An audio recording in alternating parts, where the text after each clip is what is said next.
Chairman of the Central and South Planning Committee. Usual pre-meeting announcements. Warm welcome to members of the public who join us. The meeting is being recorded and will be available on YouTube, and people may be watching us live streamed. If so, welcome. Fire alarms, we're not expecting one. If one does sound, we will be leaving. We will all be going together, so we'll be taking you out those double doors and out the ones off to the left-hand side and down the spiral staircase. If they're blocked, there are fire exits behind us. Mobile phones, if I could ask, please, everybody to have their mobile phone and tablets turned to silent. Feedback forms, residents, there are feedback forms available by the door and also available online if you wish to provide us feedback on how to improve our meetings. Just a little bit about how the meeting is run. Although it is a meeting held in public, it isn't a public meeting, meaning that you don't have a right to come forward and speak or ask questions or make addresses.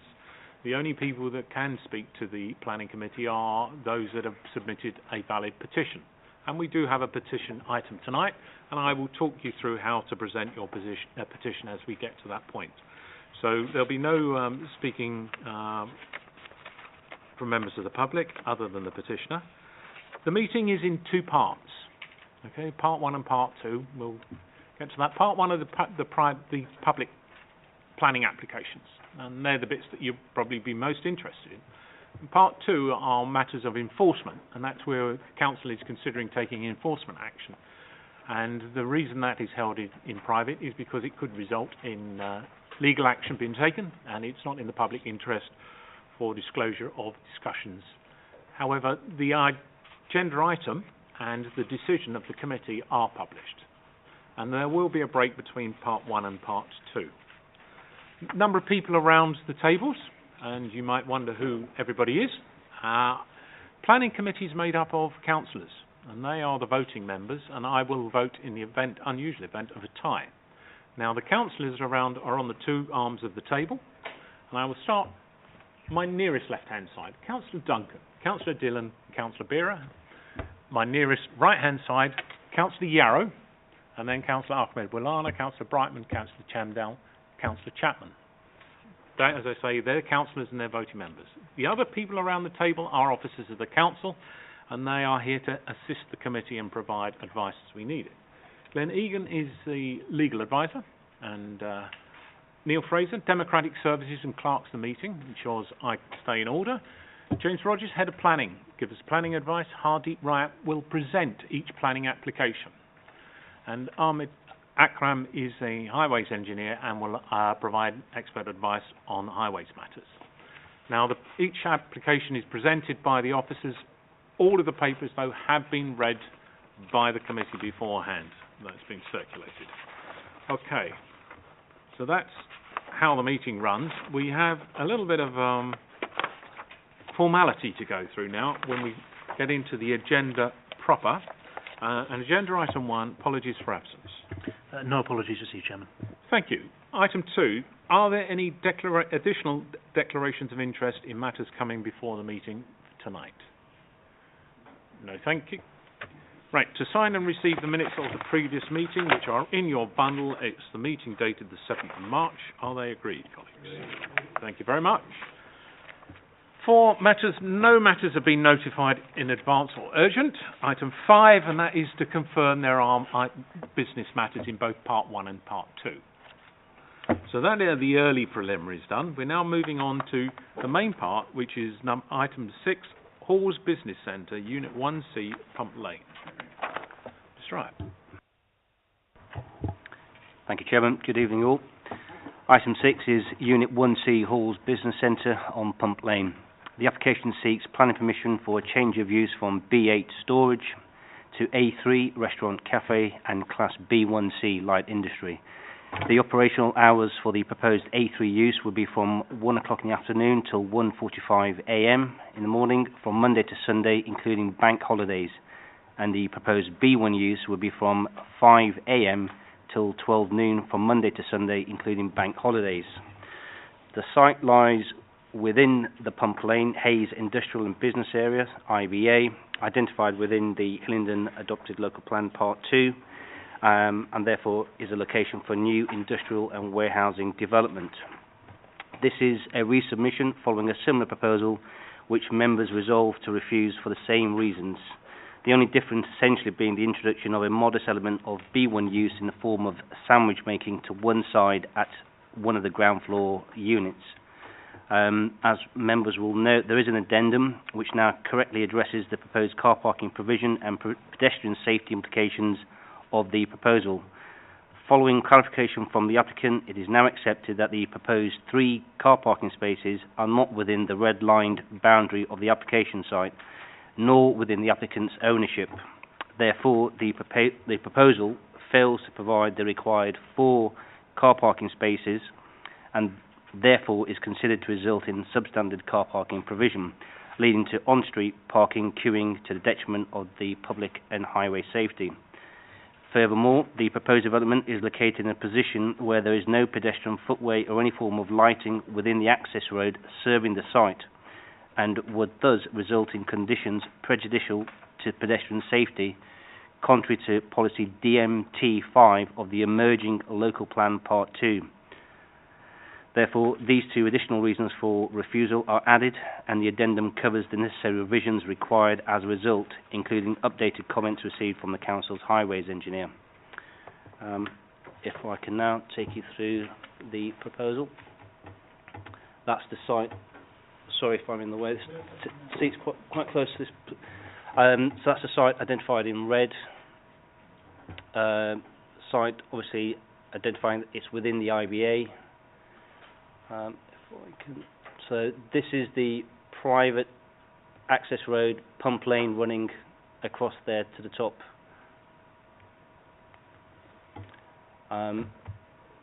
Slightly small, but essentially that's the site there outlined in red. The proposed 3 car parking spaces are to the south of the site at the end of that private access road, with Silverdale Road running to the side there. That's ground floor plans of the proposed units. That's the proposed elevations and additional changes.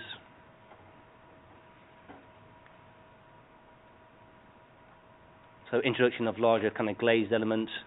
It is very different to the immediate adjoining units, but it's within the IBA, so not particularly sensitive in terms of built form. And that is the proposed ground floor plan, which shows the majority of the A3 use, certainly at the top floor level, all covered in the A3 use, and to the ground floor there with the proposed B1 light sandwich proposal to one side. Aerial shot. And these are some pictures of the existing units. So that's the existing units. This is the view looking up towards Pump Lane.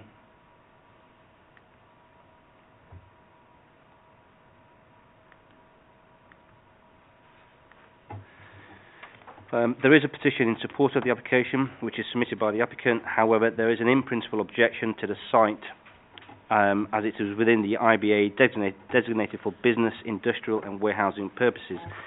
Whilst the proposed light industry sandwich making could be considered appropriate, the proposed restaurant cafe, which forms the majority of the proposal, would not fall within the use class deemed as being acceptable within an IBA.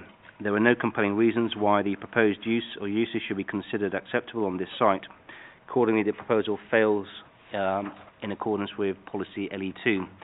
In addition, as covered in the addendum, the proposal also fails to provide adequate parking and would result in conditions prejudicial to pedestrian safety. Therefore, it is recommended that the application is refused. Thank you, Chairman. Thank you very much. Mr. Roger, you come in? Thank you, Chairman. So, front page of the addendum, reason 2, you've got reference to emerging policy DMT5. So I just want to explain why this is there, what the policy is and what officers are doing here. So, obviously this application's been to committee before. The planning agent raised an issue after we last determined it about whether the old safe policies that we were applying actually correctly address the issue of pedestrian and highway safety. Now, to be fair to the planning agent, we were kind of trying to use policies that perhaps didn't squarely fit in, weren't necessarily designed for this type of circumstance. However, policy DMT5 of the emerging Hillingdon local plan deals directly with this sort of issue, and that's why we're taking the step of referring to an emerging policy. And I'll read out a bit of policy DMT5, which is explicitly to do with pedestrian and cycle access. Development proposal will be required to ensure that safe, direct and inclusive access for pedestrians and cyclists is provided on the site. So this is exactly to do with this circumstance. The provision of a high quality and safe public realm interface with the public realm which facilitates convenient and direct access to the site for pedestrians and cyclists. And effectively the policy continues in that vein, addressing exactly the issues that apply here. So that's why we're applying an emerging policy in this case. Thank you, Chairman. Thank you very much. Mr. Gazelbash, forgive me if I've mispronounced your name, and Mr. Malik, I understand, Mr. Gazelbash, you are the petitioner, yes, but it's been suggested to me that Mr. Malik will be speaking, because between you will have 5 minutes speaking time. So if you would like to come forward to the chair, if you both wish to come forward, we'll draw another chair up for you. Thank you very much.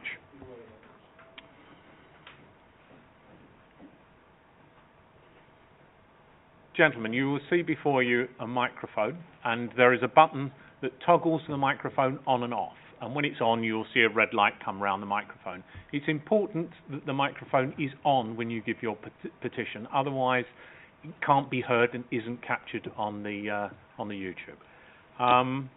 You will have 5 minutes speaking time. Now, to be fair to everybody, when we have petitions, we're very strict on the timing. And at 5 minutes, I do bring you to a close. To help you with your timing, we have lights before us. You'll have 4 minutes on a green light, 1 minute on the amber. When red shows, I will bring you to a draw, to the end, okay? So, at your own time, when you start, we will start the clock. Thank you. Thank you very much. Good evening. Firstly, I'm grateful for the opportunity to speak, and I would like to thank you, Mr. Chairman, and the following members of the committee. I am Jahangir Malik, making a representation on behalf of the applicant, Mr. Ahmed Gazelbash. Just in response to the addendum, very briefly, these were also similar reasons for refusal that were noted for the mosque project at Johnson's Yard, and the government inspector disagreed with them, and this was for the community use of the children attending, including classes, in a more inaccessible location. And there hasn't been one reported incident in the last 5 years, nor has there been any parking problems, including Friday prayers.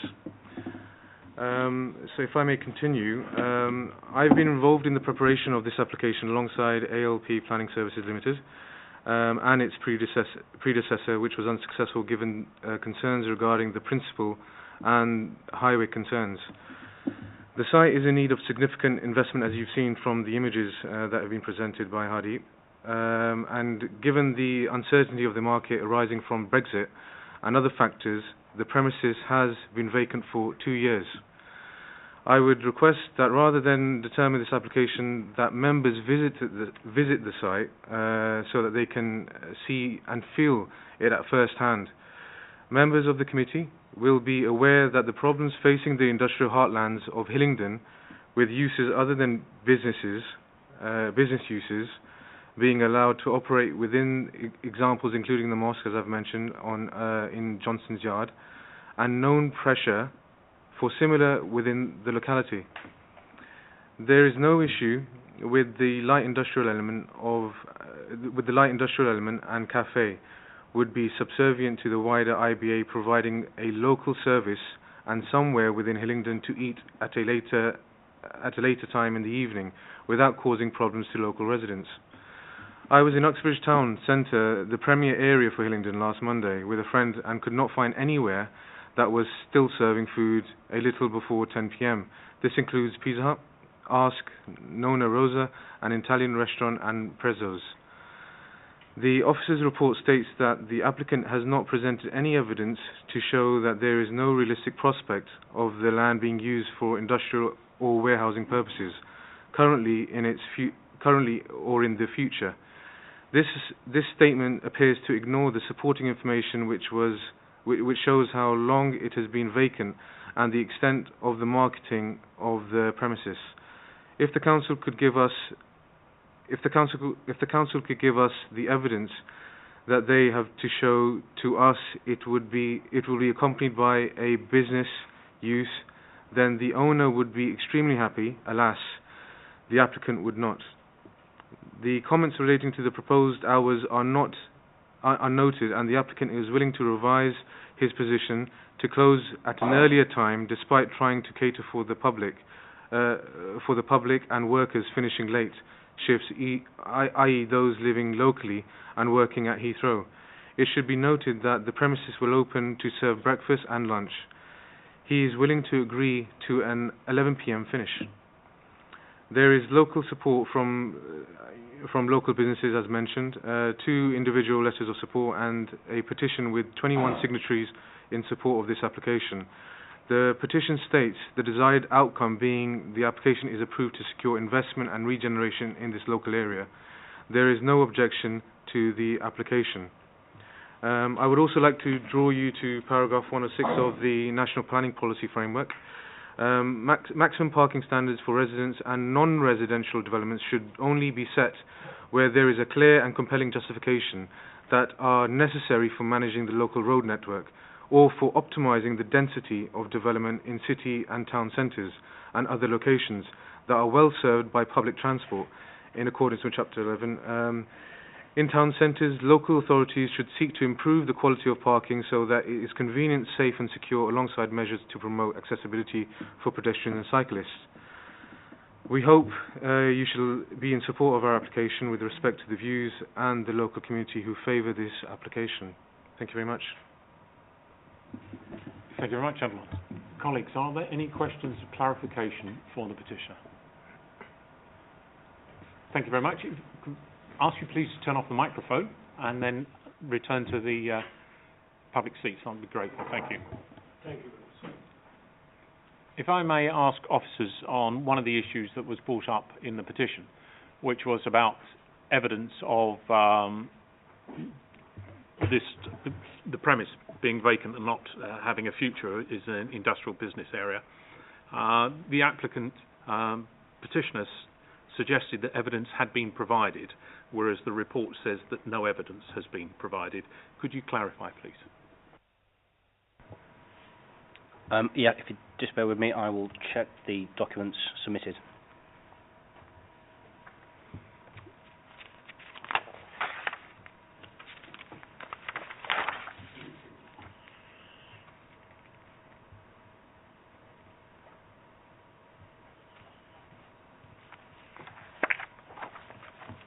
Yep. So the report states in the principle of the development under Section 7, the main planning issues, the applicant has not presented any evidence to show that there is no realistic prospect of the land being used for industrial or warehousing purposes currently or in the near future. The scheme is not considered of such significance that it would facilitate the economic regeneration of the site or wider area and result in significant increase in employment or meet the council's affordable housing objectives, which are part of the policies of LE2. Yeah, So you wish to come in? Yeah, I was just add that, so what we're in effect saying is, we're not saying it hasn't been vacant, we're just saying that that is not enough to overcome the policy here. Yeah, just one other quick point, if I may, Chairman. There was reference given to an appeal.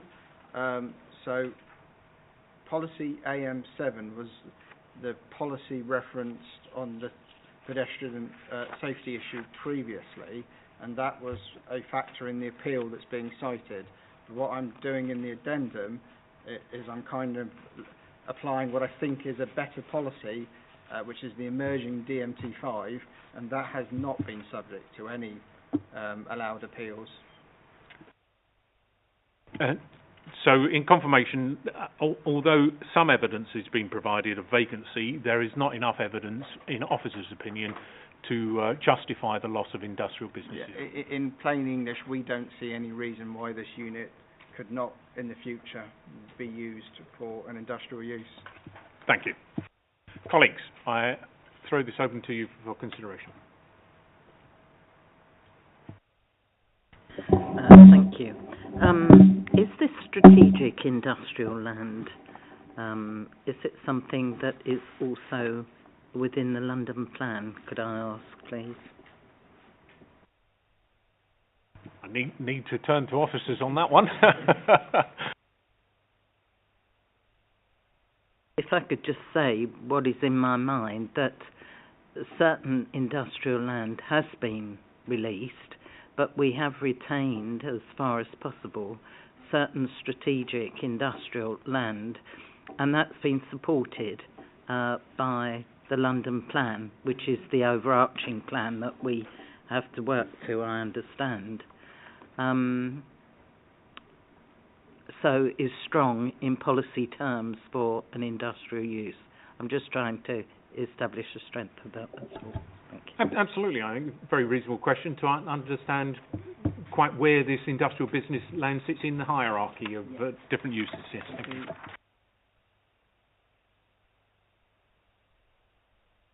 Whilst officers are digging through the London plan and other documentation, are there other questions at all? There's something else really relating to that. I just found the first reason for refusal slightly sort of convoluted in a way, in that it says the application has failed to demonstrate that the proposed alternative uses do not conflict with the policies and objectives of the development plan. It doesn't just say they do conflict. You know, rather than saying failed and do not, in other words, two negatives, you know, can't we just say the application, you know, conflicts with the policies of the plan, which seem to be much more straightforward. But maybe there's a reason for this particular wording. That's what I was going to ask. I'll keep that one up my sleeve and ask officers around the wording of that particular refusal reason. Any other matters at all, colleagues? Councillor Dillon. Thank you, Chairman. It's one of those ones, isn't it? I have no problem with it being a useful sandwich making facility. I mean, it's light industrial use as far as I can see, but as a restaurant, I just can't see how this application can stand up. It's difficult to access for pedestrians. Lighting is an issue, parking is an issue, and then if these guys can confirm the use of the being in the strategic area, I mean, that would then also be another issue. I mean, that's where I'm going with it. Thank you. Grateful for your comment. Any other views? Councillor Yarrow? Thank you, Chairman. I quite agree with what Councillor Dillon has said, and listening to what the applicant was saying, he was trying to judge it as like the Uxbridge High Street in providing restaurant facilities, and he could never actually achieve that. So that's sort of an add-on that if they could dispense with that, we might come to some kind of agreement about the sandwich making. But at this moment in time, I'm inclined to reject it. Thank you very much. I'm just going to look to officers for a resolution of where this matter sits on the hierarchy. If we can't show that it is part of the strategic, we'll ask the question of what that implies.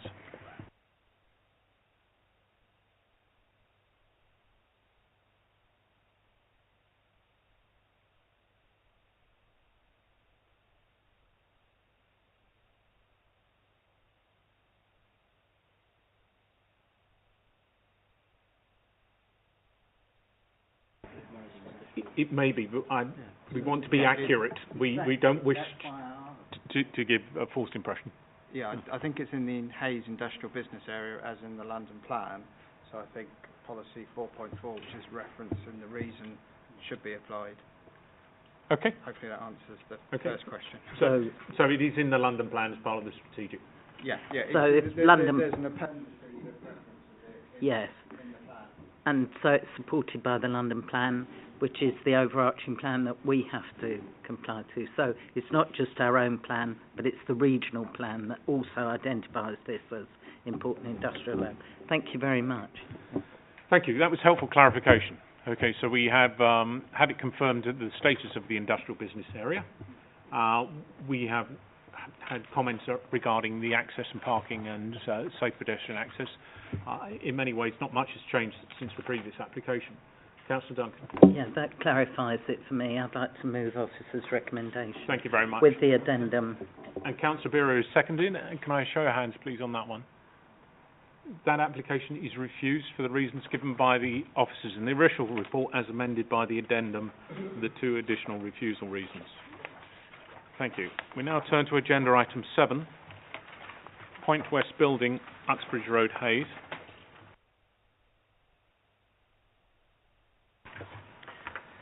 Thank you, Chairman. Item 7, Point West Building, Uxbridge Road.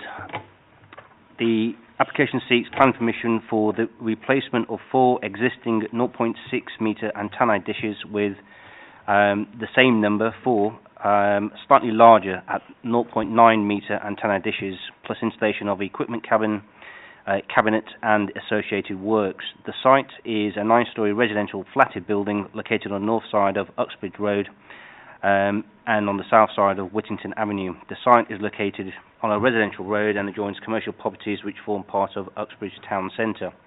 The applicant has confirmed that the proposed antennae and the equipment is ICNIRP compliant and does not pose a risk to health of the surrounding site and the existing site. If I can take members very quickly through the documents. That's the site highlighted in red.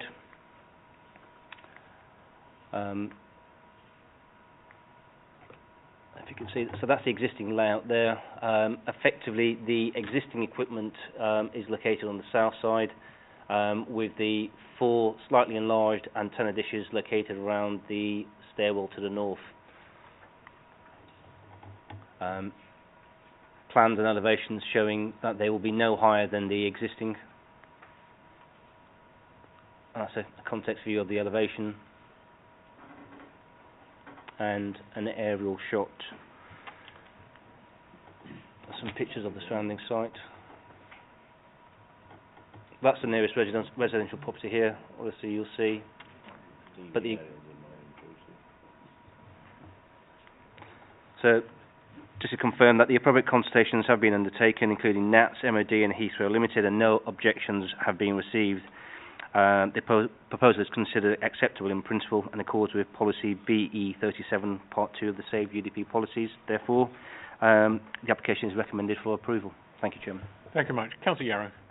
Absolutely no problem with this at all. I move the officer's recommendations. Councillor Brightman seconded. Show of hands, please, on this one. Everybody, thank you. Agenda item 8, Securitas House.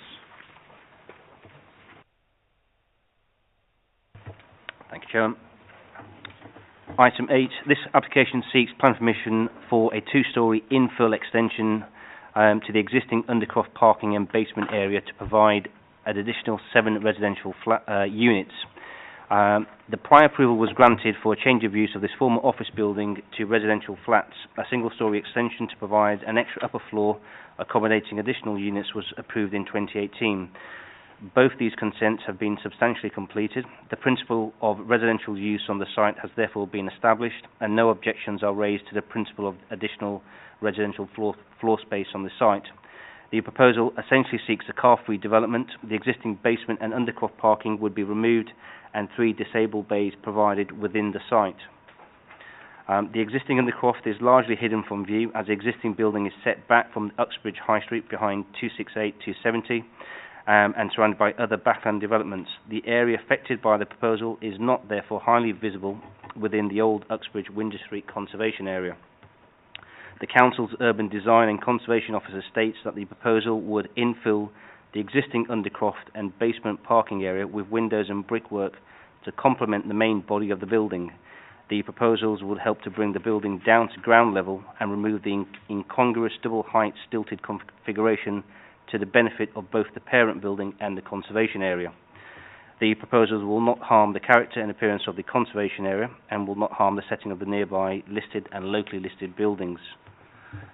If I can take members through the proposal, that's the site outlined in red, High Street to the north, and the Civic Centre to the south. Highlighted conservation areas to the north and listed buildings identified.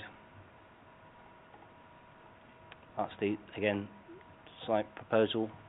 So these are that's the access from the High Street there. These are the disabled parking bays, 3. And then these are the amenity spaces for the ground floor. That's the existing layout with the undercroft there to the rear and to the side. I'll skip through most of these plans because obviously they're not relevant, including the floor plans of the upper levels, but that essentially shows you what was previously proposed and obviously, what was previously approved and what is now proposed. The additional units obviously highlighted in yellow for ease. So if we look at this, just to gauge a reference, we've got the High Street up here to the side, which is effectively the north. So the proposed infill is to the south and to the south-west. These are the existing elevations. And as you can see there, so that's the undercroft, existing undercroft and space underneath the existing building. And here, as you can see, what the Conservation and Urban Design Officer says, that it now brings the building down to ground level. So just as a point of reference, and I think I'm correct, but so the infill sections would be this levels here.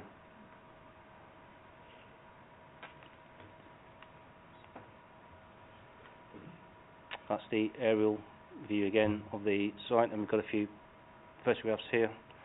So that's obviously the undercroft there.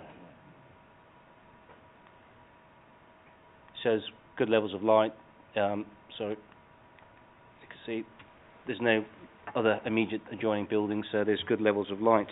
There are no residential properties in close proximity to the site, and also it's not considered that there will be any material loss of daylight or sunlight to any neighbouring residential properties in accordance with policy.